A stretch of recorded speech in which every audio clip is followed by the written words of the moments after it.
It's the largest experience management conference in the world, and we had a front row seat to some of the action. There were a lot of different highlights. I think the big one for me was just the ability to actually connect with individuals that I had been working with for years now, that I had not yet met in person. So to be able to actually connect and give hugs and see people that I felt like I knew that I had actually never seen in person before. I think that was my big highlight. Recapping our time at the Qualtrics X4 Experience Management Conference on this episode of the CX Leader Podcast.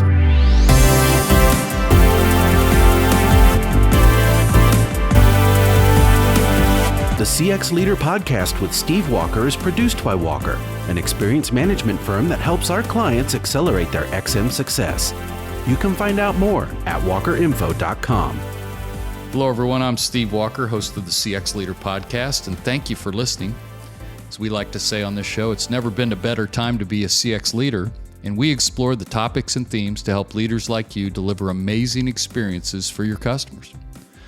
Well, our bags are unpacked and we've settled back into our normal routines, but many of us here at Walker had a great time attending the 2023 Qualtrics X4 conference in Salt Lake City. It was fun connecting with many of you in person, along with other XM professionals from all over the world. So we thought we'd recap some of the highlights from the conference in this episode of the CX Leader Podcast. To make certain I hit all the highlights, and because there were so many people and activities going on, I've invited three of my colleagues as guests. They are no stranger to the podcast. They've all been on the podcast before. And they've also were all at X4 with me a couple weeks ago. So Lauri Jones and Sarah Walker are both part of our sales team here at Walker. And then Pat Gibbons is our Senior VP of Marketing, and he really is the mastermind of our X4 participation as usual. So Lauri, Sarah, Pat, thanks for joining us on the CX Leader Podcast. Pleasure to be here. Thanks for having us. Yeah, it was fun to be back in person. It was 4 years ago since they did it. 2019 was the last one, and then they were scheduled to do it kind of right on that fateful day of, March 13th plus or minus in 2020, and they had to cancel at the last minute. And boy, it came roaring back with gusto. It really did feel like we were back to the regular way of doing business, and I, for one, really enjoyed the experience. Let me just go down the road, just kind of get your initial take on it. Lauri, what kind of stuck out for you? What was the highlight of X4 for you this year? Yeah, there were a lot of different highlights. I think the big one for me was just the ability to actually connect with individuals that I had been working with, as you mentioned, for years now, that I had not yet met in person. So to be able to actually put like a full body to faces that I had been seeing on screen for years, that I had navigated and been through a lot with professionally and personally, just building those relationships. It was really just a joy to be able to connect and give hugs and see people that I felt like I knew that I had actually never seen in person before. So I think that was my big highlight. Yeah, that's almost guaranteed to be a good time, right? If you actually feel like you know somebody, but you've never actually met them in person, that's cool.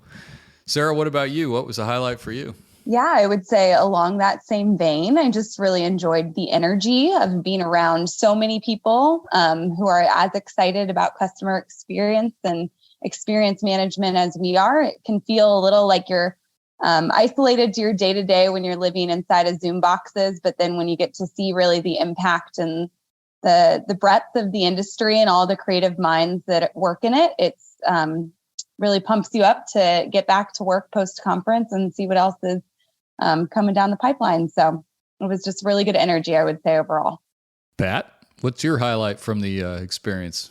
Well, besides that it's over for you and your team. Well, it's such an interesting combination of activities, which I'm sure we'll highlight as we go on. And for context, just so people can get a picture of it, this is not just your typical conference of a few hundred people. This is like 8,000 people.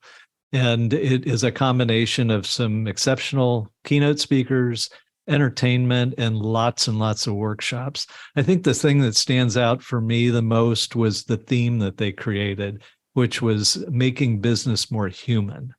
And I think that is, it's a strong theme. It's something that we're seeing more and more in customer experience. And it really highlights how our profession has really a noble cause. So I was really pleased to see that. And you in particular, Pat, you were, before we got on the air here, we're talking about one of your favorite presentations, which was kind of right in line with that theme of making business more human. Share a little bit about that session that Brad Anderson did. Yeah, it was. So for people that may not be aware, Brad Anderson is one of the senior executives at Qualtrics. And really within the last year or two came over from Microsoft, where for years, he had a great deal of experience in the tech industry. One of the things that was interesting was he kind of compared the evolution of experience management to his experience at Microsoft. Like one of the things he cited was that, Microsoft Word, I think, came out in 1983 and Excel trailed it by a few years, but it wasn't until 20 years later that they started putting it together in applications like Microsoft Office. And he started presenting kind of a vision of where that could be going for CX and how it really can really permeate an organization and have so many more people involved because we're all involved in delivering an experience for our customers. Yeah, I was reflecting on this a little bit too after you mentioned it, but it really is a true X and O data integration story. And I actually just was able to see a kind of a case study where a company's X data on their employee experience was going up about the time their business was going down. And I just thought that was kind of intriguing and very timely. And that's really what we're talking about here with experience management, is really having an integrated set of metrics that we can use to really understand, not just the experience our customers, employees are having, but also how that relates back to the business metrics and what we're trying to drive, and really finding a way to measure those tolerances. So I also was noting that one of our most downloaded episodes of this podcast is a report that we did a couple of years ago called Effectively Combining CX and EX. So it really is back to the future in some ways for us. We've been talking about this for a long time, and I think that's one of the amazing things. One of the things that I take back from the conference is that Qualtrics is just such a great promoter of the profession. And they've brought so many more people into it, and they do it on such a grand scale. We say it's a great time to be a CX leader just because so many more people are interested in this topic today. Speaking of amazing experiences, did anybody have any amazing experiences while they were out there? Lauri, you're shaking your head on the Zoom. What was amazing for you? You know what? I was able to have some lunches with different stakeholders that, again, may not in the grand scheme be super amazing, but it was to be able to sit down over a meal and kind of talk about a few things. So that was fun. I think another amazing experience, and I'll just bring it up, was the Walker tailgate party. During the event, having all of those people there, I've said it to Sarah in passing, it was almost like a whirlwind of activity. But I have just had great feedback and great interactions from everybody that was there about just what a great start it was to what we were embarking into. So I'd say that was one of my, besides the intimate lunches, the Walker tailgate party was an amazing experience for me. I kind of described the Walker tailgate party as a fraternity party that got out of hand. I'm surprised the cops and the fire marshal weren't there, actually. But no, it was a good time, and people had a great time. And the individual connections and meetings, I know that you put a lot of effort into getting those things set up, so I'm grateful for that. Sarah, what about your amazing experience at the conference? Well, I would have said the same thing as Lauri, as far as just the tailgate was such a fun way to kick things off. And it was because it happened at the start of the conference. It was probably the first time we were seeing a lot of the people that we were intending to connect with. And so it was a bit of a whirlwind. I think I said in a meeting earlier, I'm sure I did see you. I was probably flinging a pom-pom in your face. And, now it's great to be catching up on business here a week and a half later. So that was super fun from a personal point of view. I think, from just watching and attending the conference, there were lots of amazing things that seemed to be happening to individual conference goers as well, just through the Qualtrics Stream team, and making some of those unexpected surprises was just kind of a fun way to pass the day as far as, who's getting what special little touches. And seeing CX really come to life in small ways and big ways. Yeah, the Dream Team is kind of interesting. It's right there on the conference app, but if you have some sort of request or you need, you want to have an experience, you can just, you can type it in on your phone, and then sure enough, somebody from the quote unquote Dream Team gets in contact with you. And if they can do it, they try to help you out do it. So it's pretty neat. Yeah, I later learned there were a few staked out at the Nordstrom across the street, maybe getting some more comfortable shoes and what have you for conference goers. So maybe I should have submitted one of those tickets. Yeah, I need some sneakers. Yeah. Size 10.5, please. Hey, Pat, what was your amazing experience there at the X4? Well, I mentioned that X4 is a combination of a lot of different events. And while there was terrific programming, one of the things that I attended that was pretty cool was what they call Fight Night. And so a little background, the philanthropy that Qualtrics is heavily invested in is 5 for the Fight, where they encourage people to donate $5 and it goes to cancer. And so Fight Night is all about their philanthropy. So it's interesting that in a short period of time, just a few days, they dedicated quite a bit of time to philanthropy, which again, I think is a good thing for our profession, that it's kind of tied in. It was a combination of entertainment, dance. There was some kind of heartwarming stories of people that have been affected by cancer and helped by their philanthropy. So that was just a fun and unique event that you would not see at a lot of different conferences. Yeah, I think, again, it relates to the human element of it and the fact that, we can run a good business and we can also contribute back to making the world a better place. And I know that's something that is consistent with our values. So I think that's why we register. And you actually had orchestrated a little exercise at our booth to help support the 5 for the Fight too. You want to talk about that real quick? Yeah, we did. So we asked a simple question of people coming to our exhibit about their goals for 2023 when it comes to experience management. And they had 5 choices, and they could vote with marbles that would go into a glass cylinder. And so after they voted, we said, well, everybody that plays is a winner, so you get to pick an envelope from a selection. So they would pick an envelope, and when they would open it, they would find cash in it.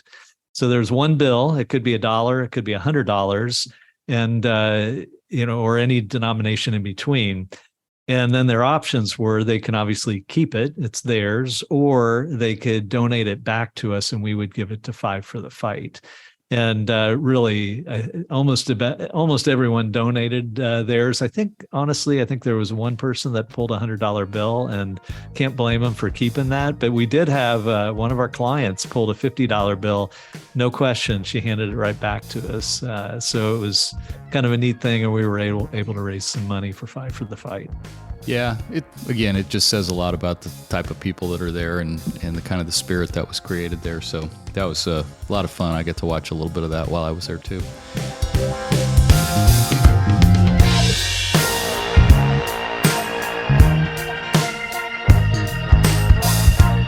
Remember the CX Now series we just wrapped up not too long ago here on the CX Leader podcast? Well, we just published a new ebook highlighting each of the essential themes driving CX. You can download it at walkerinfo.com/CXNow. And don't forget about our blog. That's right, we have a blog and we update it regularly. Check it out at walkerinfo.com/blog. There's a ton of great experience management content available, and the best part, it's free.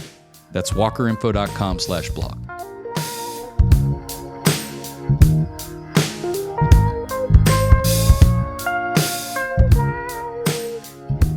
I kind of wish we would have invited Kovacs on here, because I know he was excited about some of the technology and some of the things that were unveiled there. But maybe I'll just get each of your take on, what do you think comes out of this that is going to have an impact on us in the next year, 12 to 18 months? What's some of the things that struck you that came out of there that are especially important for CX pros to be aware of? Maybe I'll go to you first, Sarah, on this one.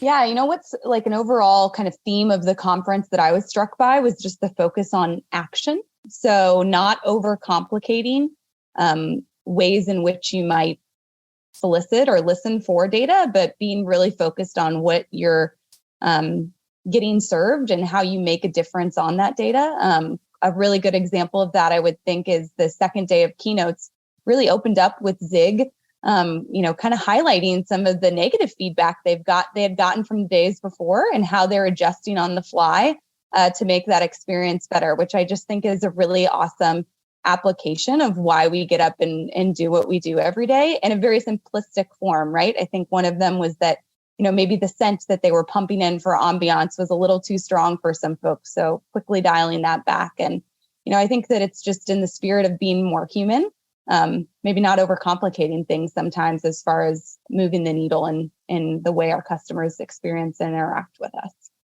Lauri, what's your take? What should our CX pros be looking out for over the next year? Yeah, we touched on it a little bit earlier, but the first day there was a keynote around the merging or the alignment between employee and customer feedback and what that fundamentally means. And actually seeing a real use case and listening and understanding kind of exactly what that meant to that organization, and having that kind of real proof instead of the theoretical or hypothetical that we had been talking in, I felt was really impactful, and honestly had a number of conversations after that about how can we do this? What does this mean? Where do we need to head? So I think that blend and that real use case of that ability to tie and link how employees and customer experience overlaid with operational data can really make such a massive impact and made it almost attainable for others to start driving towards. I thought that was super impactful. Yeah, I'm totally there with you. That is just, it's so possible to do now. And we're just scratching the surface on that. So that's going to be really exciting. Pat, what do you got? Any big trends you seeing? Yeah, absolutely. I saw interest in AI, and the application for CX. I think that's something that has been kind of a buzz, but few have really started to put it together. But I think, it is progressing nicely. And the other thing that actually I kind of got excited about was there's a lot of discussion about getting information into the right hands of the people that are taking action. So this kind of goes along with what Sarah was saying about taking action. They referred to it as frontline. And I guess one of the reasons I was excited to hear such a focus on getting information to the front line of the business is that's just something that in our business we've been talking about for a long time. Is it's got to get out of the CX or EX department and get to the people that are really going to make a difference. So it's the contact centers, it's the account managers, it's the others that are really face to face with customers on a daily basis. Yeah, the good point. Both you and Sarah focused in on this because, if we take the feedback and we can't make things better for the customers and employees, then it's kind of a waste of effort. And so much of the history of our profession has been, fits and starts. And now with closed loop and really the kind of the ability to impact things, the front line is where we get it. And again, that comes back to Lauri's comment about, putting that CX and EX data together so that, you really are aligning that and then ultimately linking it to the business performance you're trying to drive. So that's good. Hey, my amazing experience is I got to do my podcast live there, and it was kind of fun because we had 3 of our clients in case studies who had been on the podcast before. We could only scratch the surface, but Pat, you were real helpful in designing that and recruiting the clients. But and real quick, Pat, for our listeners, just kind of tee up what we did, and this will be a shameless plug for our listeners to go back and listen to a few of our other podcast episodes. But yeah, well, we really tried to tie it in with the theme. So it was all about how to make customer experience more human. And so, as you indicated, we had 3 clients. We had Jill Helmley from ServiceNow, Jamie Lutz from ChenMed, a healthcare organization, and Alex Merchant from ASM Global. And as you indicated, they've all been on the podcast very recently, but they, were really able to give 3 different perspectives on what their business is doing. So in some cases, in ServiceNow case, it was you got to really get information, as we were just discussing, to the front line so people can take action. Nobody does it better than them. at ChenMed, they have turned the healthcare model on its head to do something that gives patients much more access to doctors and other professionals. And at ASM Global, they're an entertainment business dealing with large convention centers, doing some amazingly innovative things to make a total experience for those going to concerts and sporting events and so forth. So, it was a real interesting combination of speakers with unique experiences that I think they all did a great job. Yeah, and part of the key for me was that to tie back to the humanizing concept is that there's probably nothing more personal than your own health. And so when you're receiving care for your own health, you're pretty particular about that. And as our colleague Sarah Andrews always reminds me, and you might not necessarily want to be there either. So it is kind of a unique situation. And then, you think about when you spend money for, to go to a sporting event or a concert or a theater, you're going to be pretty particular because you're probably spending pretty good money to do that experience. So those are the kind of things that I think, really do highlight the importance of why we do what we do and why customer experience is so relevant today. Lauri, you said you attended the session too. Did you have any take on the session we did?